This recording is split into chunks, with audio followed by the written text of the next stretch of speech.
semua kota kecamatan, hampir semua desa kita sekarang, maaf ya, terlalu banyak genteng dari seng. Seng ini panas.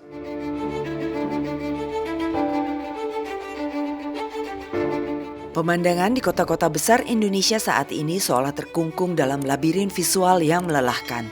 Sejauh mata memandang, hamparan atap seng yang berkarat dan kusam bertemu dengan sampah visual berupa spanduk dan baliho kampanye yang dibiarkan terbengkalai saat kontestasi politik telah usai.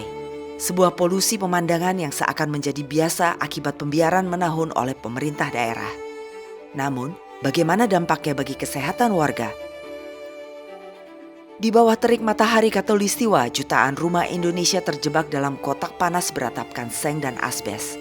Material ini meskipun murah dan praktis, kerap mengubah ruang keluarga menjadi oven saat siang hari dan menjadi sumber kebisingan saat hujan turun. Apalagi menurut WHO, serat asbes yang tipis dan tajam dapat lepas ke udara jika atap mulai retak atau rapuh. Jika terhirup oleh manusia, maka partikel ini dapat memicu kanker paru-paru dan mesotelioma atau kanker selaput paru. Beberapa penelitian menunjukkan adanya korelasi antara rumah beratap asbes maupun seng dengan peningkatan risiko tuberkulosis atau TBC. Saat malam hari, atap seng dapat mendingin dan kerap memicu kondensasi. Lingkungan lembab ini adalah tempat bakteri tuberkulosis dan jamur berpesta pora. Maka, rasanya sebuah angin segar ketika pimpinan tertinggi negara ini dengan tegas menyerukan perubahan. Saya lihat, saudara-saudara, semua kota kecamatan, hampir semua desa kita sekarang, maaf ya, terlalu banyak genteng dari seng.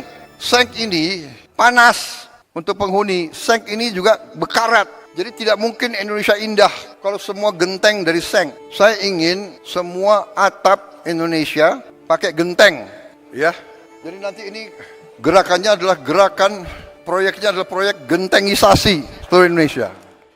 Program ini merupakan komponen utama dalam gerakan Indonesia Asri atau Aman, Sehat, Resik, Indah yang diserukan dalam Rakornas pemerintah pusat dan daerah di Sentul, Bogor 2 Februari lalu. Instruksi strategis ini telah memicu diskusi luas di kalangan arsitek, sosiolog, hingga perajin lokal. Faktanya, genteng dari tanah liat mampu menyerap dan meredam panas matahari tropis serta mengendalikan kebisingan saat hujan turun. Secara estetika, warna terakota genteng tanah liat akan menciptakan harmoni dengan lanskap hijau Nusantara.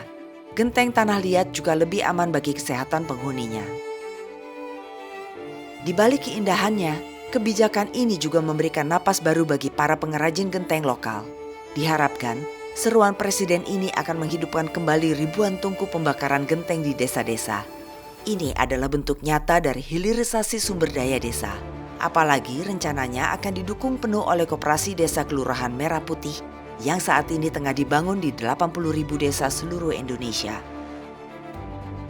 Langkah gentengisasi ini sejalan dengan prioritas nasional dalam mitigasi perubahan iklim dan kelestarian lingkungan.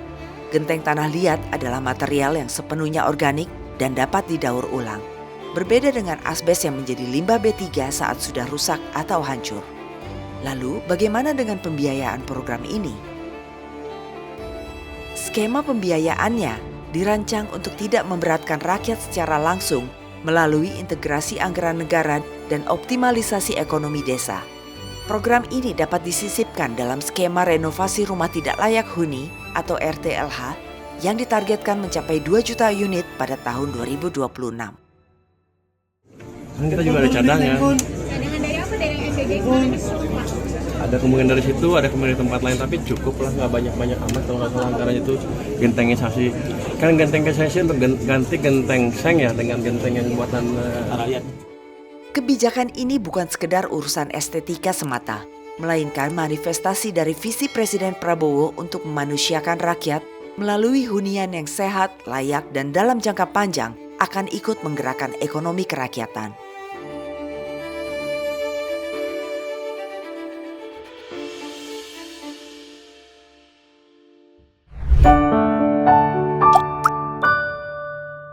Men of our time.